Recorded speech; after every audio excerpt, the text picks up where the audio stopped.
Buenas vibras, bienvenidas y bienvenidos a Críticamente Sana. En el episodio de hoy, la familia y los sistemas de crianza, vamos a abordar un poco o a desmitificar un poco cómo han sido los sistemas de crianza que nos han regido desde nuestra infancia y cómo eso afecta o tiene que ver con nuestros comportamientos, la forma en la que pensamos, en que sentimos, con todo nuestro bienestar emocional. No sé si te has preguntado alguna vez por qué piensas, sientes y actúas como lo haces. Según la OMS, una de cada 4 personas en el mundo ha reportado haber enfrentado maltrato en la infancia que aún en la actualidad está afectando en su salud mental. Cómo esas bases familiares moldean nuestro bienestar emocional.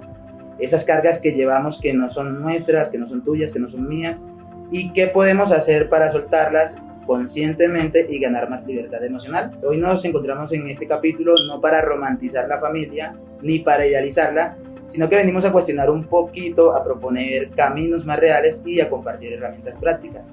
Me acompañan 2 voces increíbles, 2 voces con mucho recorrido, sobre todo en las comunidades con las que trabajan. Por un lado, nos encontramos con Laura Caterín Granados, trabajadora social, experta en dinámicas familiares y comunitarias, y con el psicólogo José Bandera, con experiencia en reparación emocional, fortalecimiento de vínculos, y además una persona que tiene una amplia experiencia trabajando con víctimas del conflicto armado y personas víctimas de violencia de Estado. Nuestro propósito el día de hoy es acercarnos un poco a las personas que nos oyen, que están por allí de pronto caminando, que van desplazándose a su lugar de trabajo, de estudio, y aportarles, o con esta charla del día de hoy, aportar un poco de herramientas, de ideas, de tips, de cositas que se pueden compartir para que las personas vayan entendiendo un poco cómo funciona su salud mental, esto que hablábamos de cómo pensamos, cómo actuamos, cómo sentimos, y cómo pueden ir abordando eso en su día a día, y además cómo pueden salir un poco de esos patrones que los han regido toda la vida. Y quisiera empezar preguntándote, Laura Caterín, con tu experiencia en trabajo social, con las personas que has abordado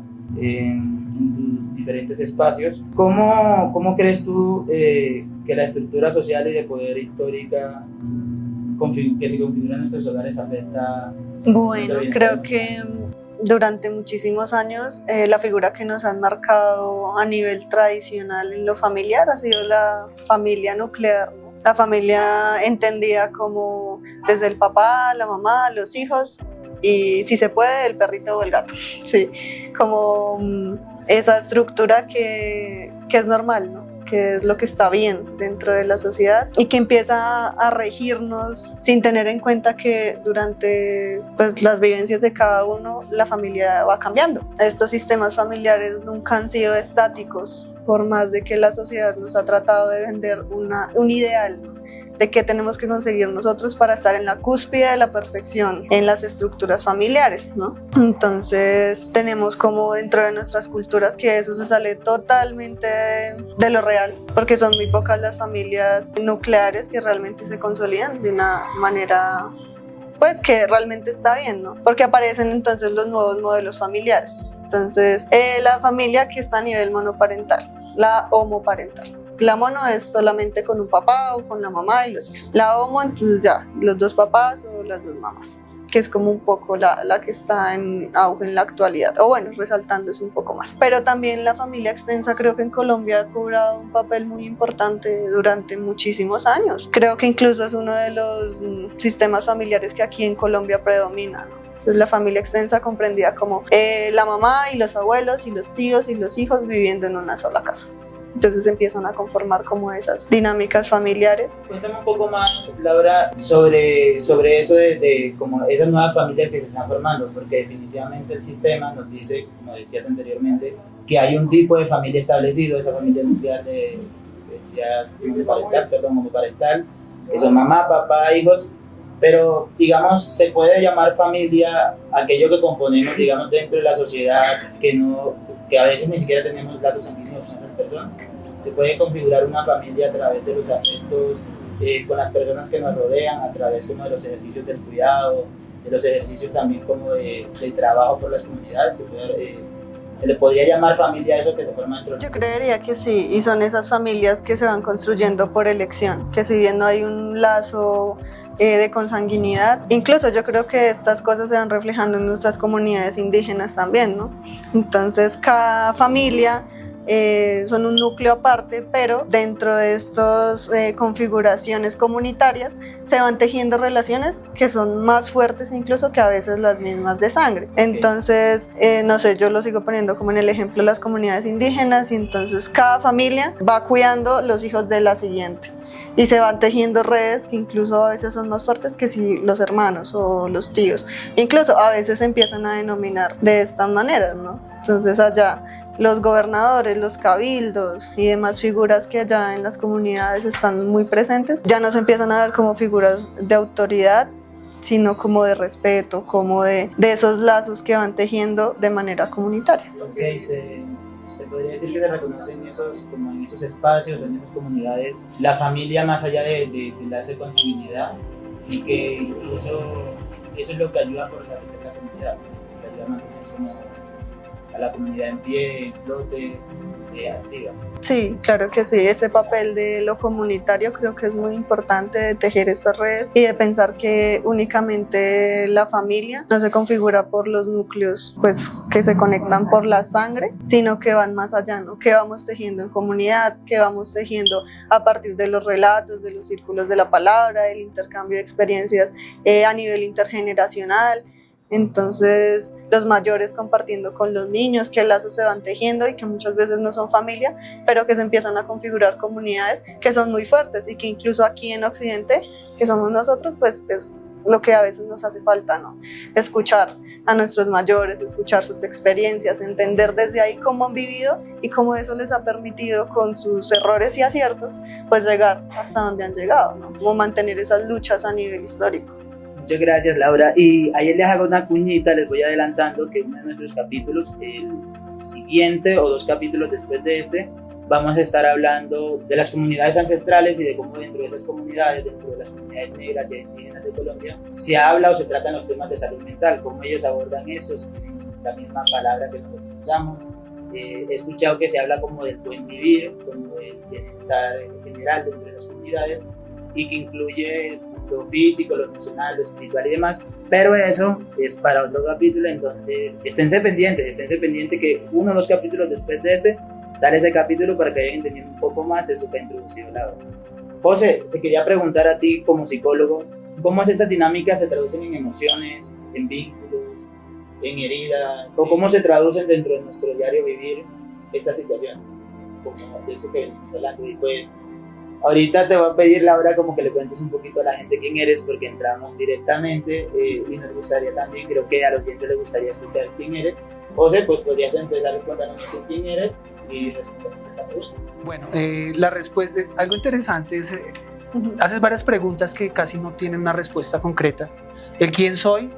No sé tampoco. Es una pregunta que se hacen mucho los psicólogos, las psicólogas y el ser humano en general, y no vamos a llegar a una respuesta. Quisiera de pronto como hacer un encuadre un poquito acerca de familia, porque está como un poquito en el aire, o de pronto lo vamos como desarrollando. Buenas. Bienvenidos, sigan. Estamos en este momento en una galería Café Cultural.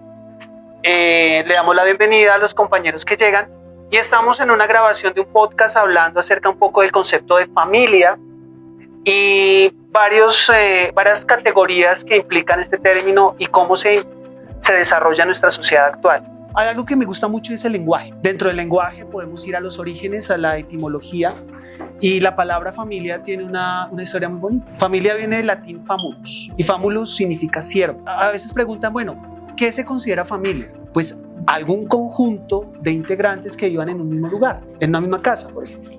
¿Sí?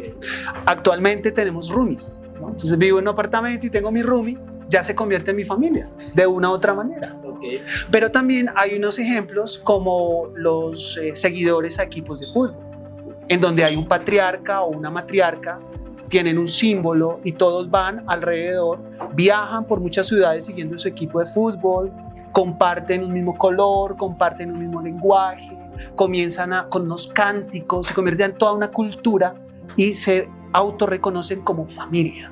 Mucho más fuerte que la misma consanguinidad que con el mamá o el papá que hace meses no ven, pero pueden durar durante una gira por toda Sudamérica acompañando a su equipo y sientes más afinidad con su par que con su propia familia, ¿no? Hay unos tipos, ya poniéndolo un poco más técnico, que está la familia monoparental.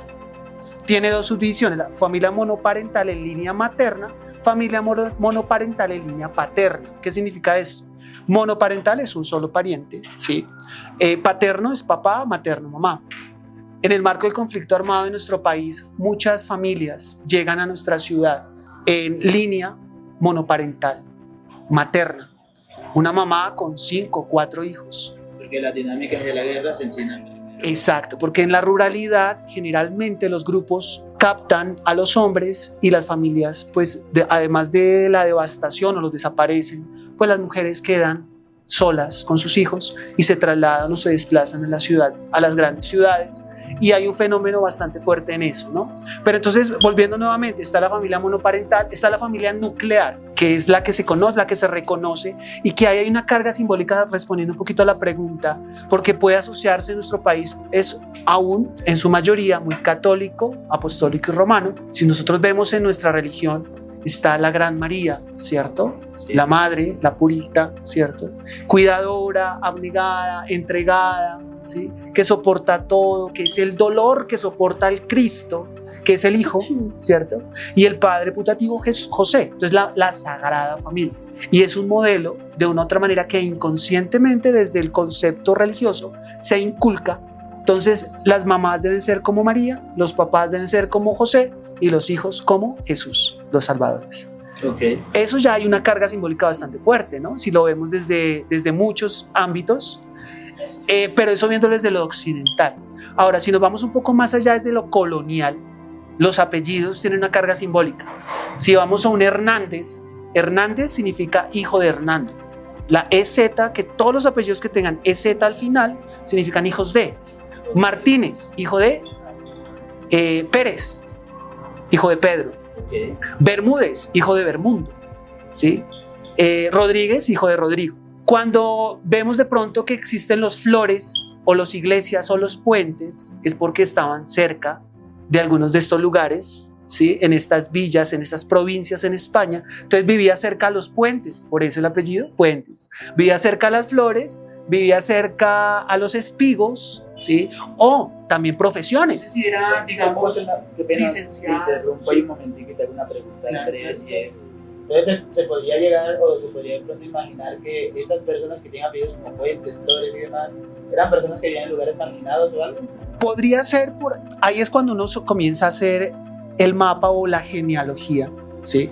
Hay mapas, por ejemplo, muy interesantes que son los genogramas, en donde se dibuja todo el mapa, todo el árbol genealógico, círculos, triángulos, decesos, y se miran, por ejemplo, los patrones. Entonces el tío estuvo en la cárcel, oh sorpresa, el sobrino estuvo en la cárcel, pero el primo segundo también estuvo en la cárcel. Hay un patrón de control de impulsividad. Viendo a estos lugares, no necesariamente puede ser lo marginal, sino también pueden ser familias que vivían cerca de un lugar y eran insignia y por eso se llamaban así. También entonces están los rasgos de un gran patriarca, un gran Rodrigo, un gran Hernando, un gran Bermundo. Están los rasgos de los lugares, Flores, iglesias, torres, puentes. Están los rasgos de profesiones, escudero, ¿cierto? Bandera, como en mi caso, ¿sí? Mirando mi árbol genealógico, pues vienen de personas que hacían banderas, ¿sí? Okay. Escudero, heraldo, bueno, hay muchos apellidos, es muy interesante. Y ahí es cuando comienza el mestizaje y comenzamos a encontrar apellidos tradicionales o apellidos como Cucaita, ¿sí? Cucaita es un apellido que se refiere a la cuca o a la maloca, en donde se encontraban las comunidades. Los nombres también tienen unos significados y desde ahí podemos encontrar orígenes de nuestras familias. Y ahí vamos más allá y está muy de moda ahorita el tema de las constelaciones familiares. ¿Qué es una constelación? Es una gran agrupación de estrellas. Familia. Entonces imagínense todos esos ancestros que hay detrás mío. Si yo lograra conocer cuáles eran los bisabuelos de mis bisabuelos, qué hacían, a qué se dedicaban, puedo también reconocerme a mí mismo a través de los otros, que es un efecto de espejo. Puedo tener primos, puedo tener cantidad de, por ejemplo, Calderón. Okay. Calderón es un gran caldero, un caldero grande, entonces donde cocinaban. La cocina es uno de los sitios en donde más se encuentra la familia. Por eso las ollas comunitarias en el estallido hacía parte de un encuentro de familia. Los jóvenes y las madres, por ejemplo, en Cali, hacían sus grandes ollas comunitarias y habían madres y ya eran madres y se separaban por grupos y las mamás tenían sus grandes ollas y ya eran los hijos. A pesar de que no lo conocía, venía, se tomaba el caldito y lo trataba como si fuera mi hijo. Es un vínculo familiar, ¿sí? Y están todos en una causa común, la cual los busca y los encuentra a través de una olla. Eso es un ejemplo, por ejemplo, de familia.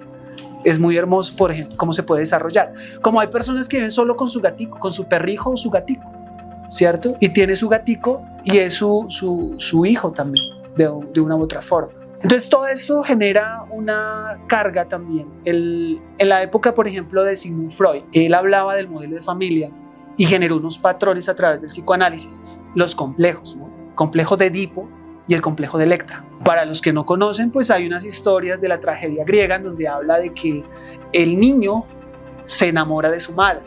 Entonces un niño que esté en la cama solo y de repente sale su mamá recién de bañarse, se sienta en una silla, se comienza a peinar desnuda oliendo delicioso, pues el niño al ver este espectáculo comienza a generarse sensaciones en él y se comienza a enamorar de su mamá y la quiere solo para él.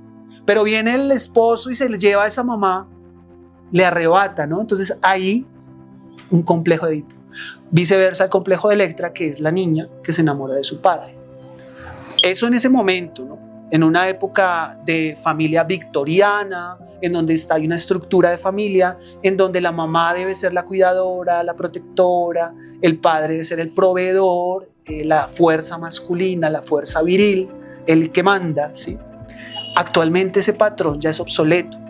Sí. Algunas personas aún lo tienen en su mente y desde grandes liderazgos quieren mantener esos patrones.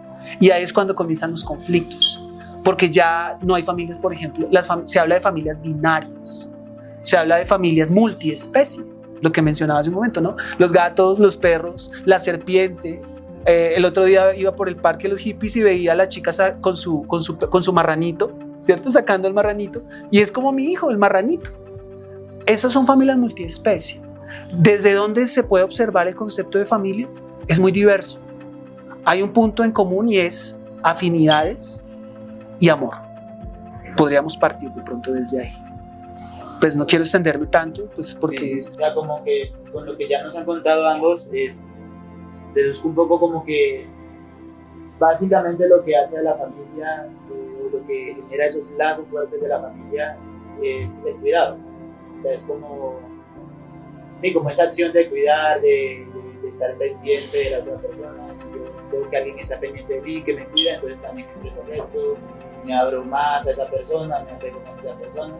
Y con eso como para volver un poquito atrás a lo que, como habíamos empezado,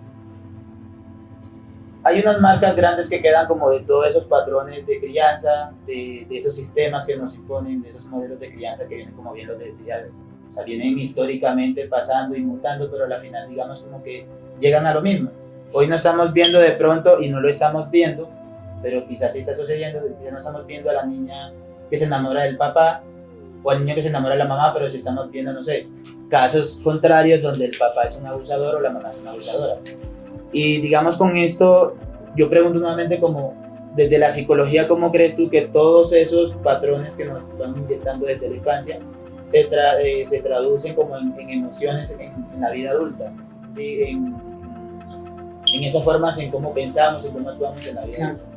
Pues a mí me gustan mucho los ejemplos y a veces clarifican un poco más que el lenguaje técnico. Hace poco tuve una paciente, mujer. Ella llegó a consulta preguntando, ayúdeme doctor, porque no sé por qué siempre doy con hombres casados. Quiero tener una pareja, quiero tener una familia, pero no lo he podido hacer. Siempre encuentro a un hombre y es casado. Comenzamos a hacer todo un proceso terapéutico. Dentro del proceso, ella a los 11 años sufre una ruptura familiar. Ella tenía su familia nuclear. Estaba su papá, la mamá y ella. Tenían unos medios económicos en donde les daba la posibilidad de tener una tranquilidad, una estabilidad. Pero el papá se va de la casa con la amante y él era el proveedor. La mamá queda en abandono con la niña. Comienzan las precariedades económicas y de todo tipo. Y la niña sufre esa frustración desde los 11 años y comienza a crecer. Estudia y cuando crece comienza a buscar pareja. Y casualmente son hombres casados.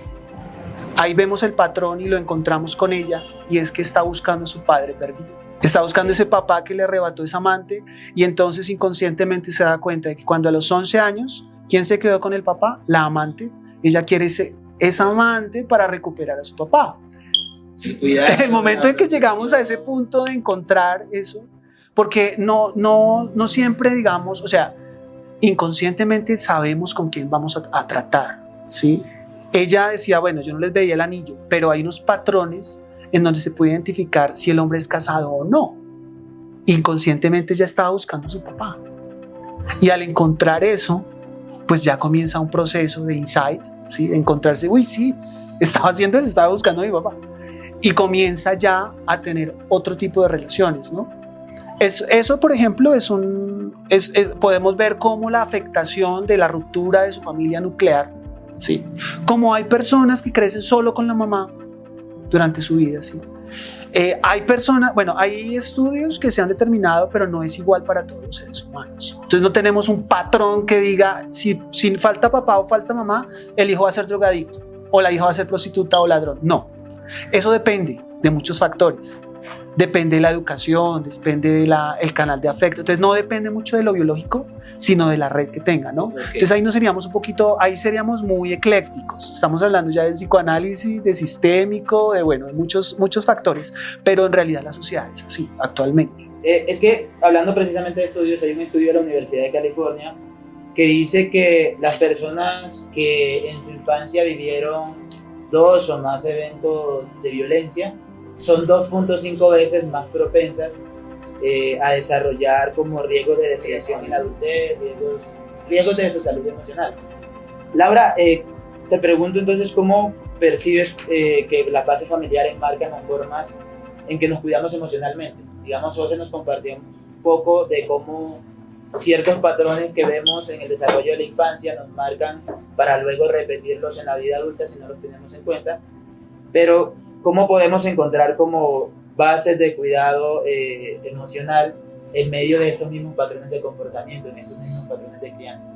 Bueno, yo creo que en un inicio lo más importante es poder identificar estas prácticas familiares, ¿no? Y cómo han incidido de alguna manera en nuestras vidas para llegar a ese punto del cuidado, ¿no? Entonces, ver cómo esas costumbres, esos rituales que en algún momento vivimos en nuestras casas nos marcaron, si eran negativos, positivos, si eran agresivos o si por el contrario eran como más dirigidos al cuidado, al amor que se espera pues de la familia, ¿no? Que se supone que es la base del cuidado que se está buscando. Y creo que es un reto también para nosotros empezar a identificar cómo estas cosas nos van marcando a nivel histórico y no solamente en un primer en un primer escalón que serían por ejemplo nuestros padres, sino en el segundo, tercero y hasta donde podamos averiguar, que era lo que estaba diciendo el compañero, que es muy importante el tema de las constelaciones familiares, y lo vuelvo a traer a colación porque partiendo de allí también podemos entender de dónde vienen nuestros comportamientos, ¿no? ¿Qué nos trajo al punto de, no sé, en este momento ser una persona que dentro de su lenguaje del amor, entonces está el cuidado, pero entonces el cuidado tiene muchas aristas también. Entonces el cuidado desde, no sé, la cocina, ¿sí? O el cuidado desde lo afectivo. Entonces el contacto físico. Hay personas que no les nace el contacto físico. ¿De dónde viene que no nos nazca el contacto físico? A veces, no sé, en nuestras casas pasaba que nosotros sí éramos afectuosos, pero entonces me acercaba yo a mi mamá, pero a mi mamá no le gustaban los abrazos, entonces como, ay, quítese de ahí, no sea cansón, pero me acercaba a mi papá y sí obtenía como ese afecto. Entonces ya sabíamos, pues internamente, que ese contacto físico no lo iba a poder tener con mi mamá, sino con mi papá. Pues cómo empezamos a replicar eso en nuestras relaciones, ¿no? Que estamos buscando. Y ya para llegar al tema del cuidado, ¿no? Entonces, si en mi casa no recibí, por ejemplo, ese afecto de ninguna de las dos partes, ahí hay dos caminos que cada uno elige también de manera inconsciente. Entonces, o continúo esa línea de no ser afectuoso, ¿sí? Como si hubo agresión, por ejemplo, agresividad y demás, ¿lo repito o no lo repito? Si no lo voy a repetir, ¿de qué maneras de verdad no lo estoy repitiendo? porque a veces también se puede convertir en una agresividad pasiva. ¿Qué es una agresividad pasiva? Por ejemplo, comentarios hirientes. Entonces yo no soy agresivo porque vengo y lo golpeo, pero soy agresiva porque él dijo algo y yo minimizo lo que le está diciendo. No es tan importante lo que le está diciendo. Y digo, bueno, yo no soy una persona agresiva porque no golpeo a nadie, porque no grito a nadie, pero dentro de mis maneras de comunicarme soy agresivo, no sé, disfrazando a veces mis argumentos con comentarios hirientes o, no sé, aprovechando la información que alguien me dio en algún momento. Sí, entonces empiezan a verse como esos patrones de manera ya diferente. Ya no es la misma figura de agresividad del papá que golpea, del papá que es agresivo y demás, sino una agresión un poco disfrazada de, a veces, no sé, las recochas, molestarnos, de decirte a ti como, ay, sí, tan feo. Se lo estoy diciendo de verdad porque es recocha, esas verdades ocultas que muchas veces empiezan, a atravesarnos. Sí, entonces, en cuantos de esos chistes muchas veces encontramos realidades, que es, creo que apunto un poco a hacer esa afirmación, que es lo que está pasando en la actualidad, ¿no?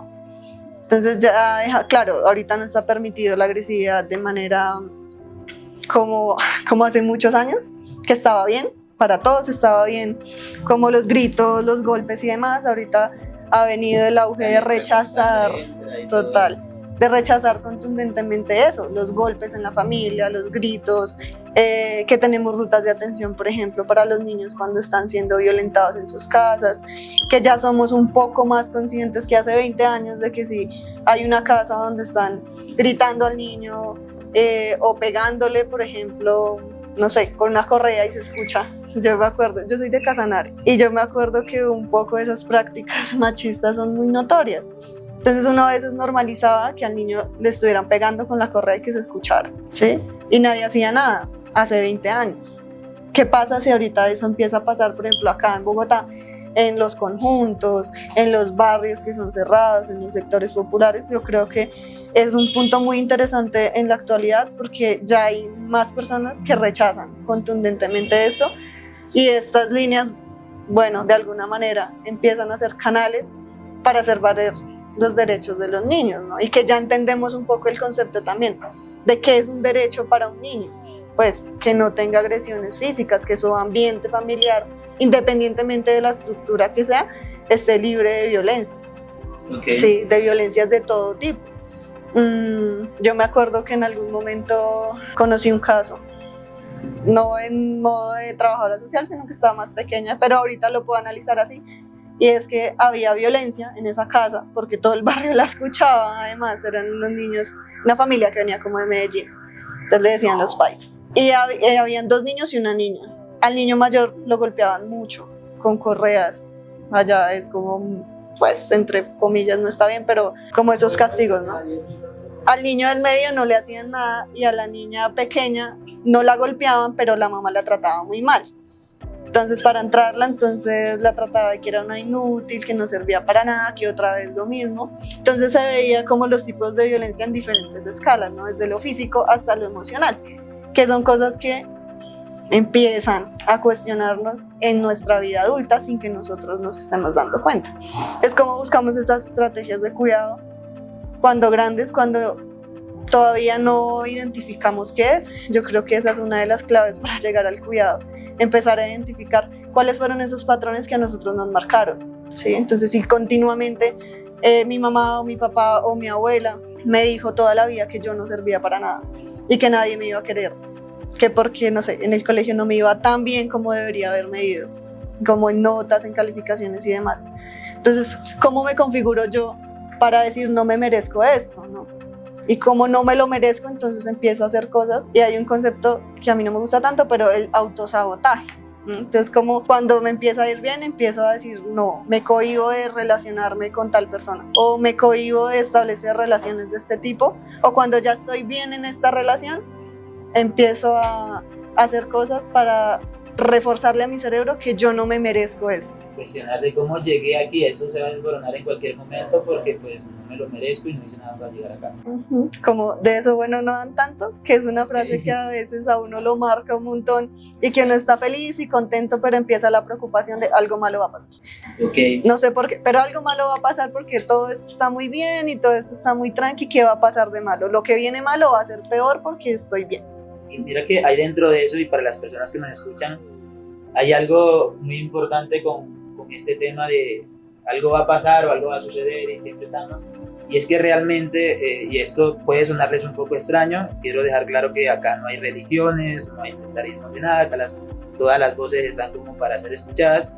Y esto que les voy a decir puede sonar raro, pero el cerebro no distingue entre falso y verdadero. El cerebro simplemente lee la realidad. Y la realidad el cerebro la lee con la información que le transmitimos a través de los sentidos, que son más de 5, que nos enseñaron en la escuela que eran 5. Con esa información el cerebro proyecta esa realidad, y si yo todo el tiempo estoy pensando, diciéndole a mi cerebro, yo soy una mala persona, yo soy inútil, yo no merezco, yo no puedo, yo no soy capaz, cuando vaya a actuar, a realizar, seguramente mi cerebro me va a proyectar esa realidad y me va a llevar a que yo materialice esa realidad en la que estoy pensando constantemente de manera negativa o de manera nociva, dañina para mí. Habían, dentro de lo que nos contabas, Laura, hay unas cosas como muy importantes con lo que terminabas, y es cómo o cuándo sé yo que realmente vengo de esos patrones, que realmente vengo de esas como bases, de esos sistemas de crianza. Y si no lo sé, y las personas que están escuchando de pronto se están preguntando como, ¿será que yo vengo de esos patrones? ¿Será que yo tengo esos sistemas de crianza? Y la primera respuesta que nos vamos a dar seguramente es no. Sí, para sentirnos protegidas y protegidos, de pronto vamos a llegar a la conclusión de no, yo no vengo de una relación de crianza o un sistema de crianza maltratador o nocivo o algo, pero sí sería bueno como que más allá de pensarlo de una manera de, ok, si yo vengo de estos patrones, ahora yo soy culpable de lo que me pasa, es de pronto escudriñar a ver qué de todo eso que he aceptado y que no me he atrevido de pronto a cuestionar, a criticar, porque es que ya me dieron unas bases en la casa, después el colegio reforzó esas bases, después el trabajo la reforzó, o la universidad, y la sociedad constantemente me la está reforzando. Es cómo puedo yo salir de pronto de ese círculo de no saber si exactamente si estoy repitiendo unos patrones, qué me lleva a comportarme como me comporto hoy. Otra cosa que decían muy importante es sobre la infancia. No sé, siento como que hay vainas que se repiten y no se repiten solamente porque las haya aprendido inconscientemente en la casa, sino que creo que se repiten a gusto. Porque bien, crecí en un hogar violentador, donde, no sé, hablamos del padre es el que proveía, entonces el niño de pronto empieza a ver las actitudes del papá, va creciendo viendo ese papá, y no es solamente que le afectó, sino que él empezó a decidir comportarse como su papá, porque su papá es, no sé, su héroe, su ejemplo de vida, y dice, bien, o sea, mi papá es esto, a mi papá lo quiere mucha gente rodea a mi papá, mi mamá perdona a mi papá cada vez que mi papá es violento con ella, pues todo bien, yo puedo ser igual. Y quiero ser como mi papá, y de pronto empiezo a pensar como entre más violencia genere y entre más, no sé, tóxicos sean las relaciones de pareja, familiares y en la vida, pues seguramente me parezco más a mi papá. Entonces también hay como, siento yo que hay un riesgo grande también, no solamente de mirarlo desde el punto de hubo un entorno que me formó y que yo lo estaba viendo constantemente, sino también como convierto en una autoridad a esa persona que me está guiando, y luego quiero ser yo esa persona y quien ejerce esa autoridad o esa persona ejerce. Es como, ¿sí? Sí, yo quisiera ahí refutar una cosa. Interesante conversación, ¿cierto? Dale click a la segunda parte para que no te pierdas ningún detalle de esta entrevista. Síguenos en Instagram como @fundacionfeedback, en Threads como Fundación Feedback y en nuestra página oficial www.fundacionfeedback.org para escuchar más contenido y conocernos más de cerca.